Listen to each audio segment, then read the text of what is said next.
It's Thanksgiving Day as I record this, an early riser. It's just me and the dogs. Hey, admit it, we've all been there, in cars, in jets, in life, drifting off into complacency and overlooking some fundamental rules or just good common sense. Not carrier aviation oriented, but dumb, I had packed the family truckster for a FLOGX, family logistics exercise, to Grandma's house 4 hours up I-95. Dropping everyone off at a favorite sandwich shop to order lunch for the trip, I went to a nearby gas station to fill up. Seeing the discount for a drive-through automatic car wash with a fill-up, I opted to take the truckster for a bath. Halfway through the soap and rinse cycle, I realized that there was a load of luggage meticulously packed on the roof. Oh my gosh. The three kids were hysterical when I fessed up.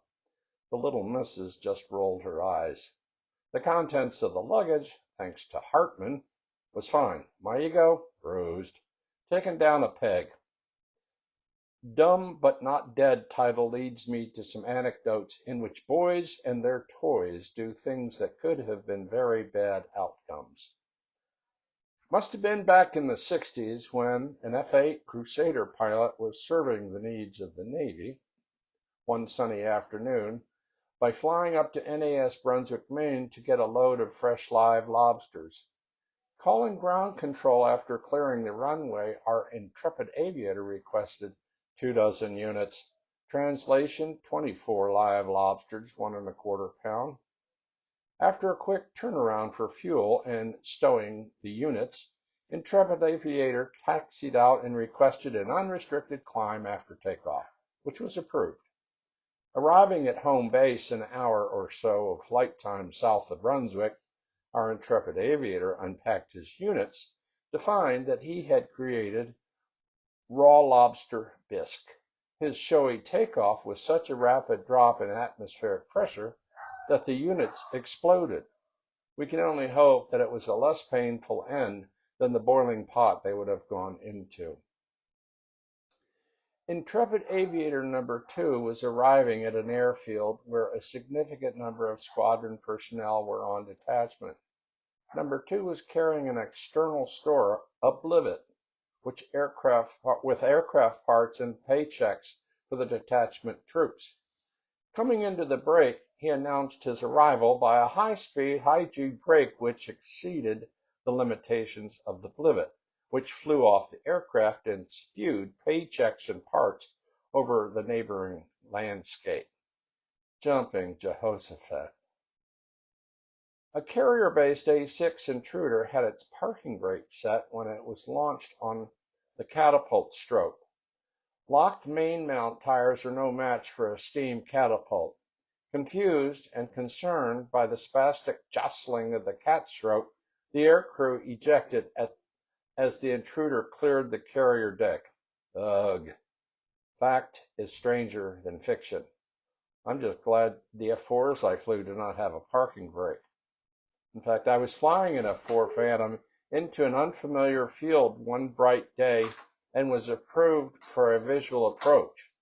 Complacent, thinking how cool I was if only my friends back home could see me now, the tower called me to say it appeared I was lining up for the wrong runway. Snapped back into humility, I saw what was amiss, and instead of keying the cockpit communication to my Rio, I transmitted on UHF. Oh, shoot, that is the wrong runway. Tower replied, Roger that. Intrepid Aviator Number 3 was solo on a TA-4J returning to NAS home plate late one Sunday afternoon after a weekend mission to Western Fields. Apparently, he was self-medicating for a head cold, and the meds put him to sleep. Jacksonville Center became aware as his radio calls had stopped, and he was heading out to sea on autopilot. Just before scrambling the F-14s out of Eglin Airfield to intercept him, Number 3 woke up and recovered at his original NAS destination. I never heard the outcome, but A pilot disposition board certainly reviewed the incident and the pilot. One night, an A6 from the Intruder Replacement Air Group had taken off out of NAS Oceana and reported unsafe gear up indication. Best I recall, the aircrew spent so much time concerned about the up indication, they ran out of fuel and had to eject over the Atlantic and were recovered safely by Oceana's search and rescue helicopter. No apparent attempts to lower the gear and, if unsafe down indication, take a field arrestment on an off-duty runway. This was probably attributed to the RAG squadron not managing the situation with skill. I don't think the aircrew ever returned to flying status. Notorious carrier anecdote. 2 Phantoms launched off the Bowcats in close sequence. Airboss transmit.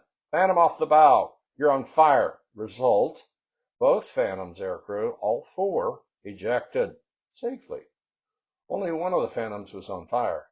Airboss owned this one for not clarifying which Phantom was on fire. Approach magazine, the Navy's aviation safety publication, publishes articles written by aviators who survived an incident that could have ended in a catastrophe.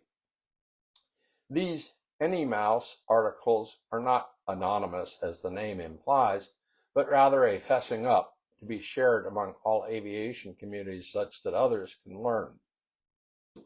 My own article, Touch and Go with the Grim Reaper, was published in December 1981 and then republished in 2007 in a 50-year retrospective. Talk about dumb, but not dead. I genuinely came within 200 feet or less of flying into the water at night during refresher training at the Carrier America. Had it not been for the alert LSOs on the platform, both my Rio and I would be a statistic and not looking forward to Thanksgiving in 2024.